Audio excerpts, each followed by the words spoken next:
Anak-anak akak yang kerap batuk tapi tak mau makan ubat.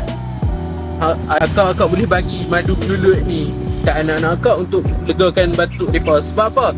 Madu kelulut ni tinggi dengan antioksidan, anti radang dan dia tekak kering ke, serak. Madu kelulut ni boleh melembabkan tekak dan insya-Allah batuk anak-anak akak akan hilang. Tambah lagi, madu kelulut ni dia rasa sedap. Anak-anak akak akan lebih suka lah daripada makan ubat batuk yang dia ada. Akak-akak yang berminat nak mendapatkan madu kelulut ni, boleh tekan baik kuning kat bawah.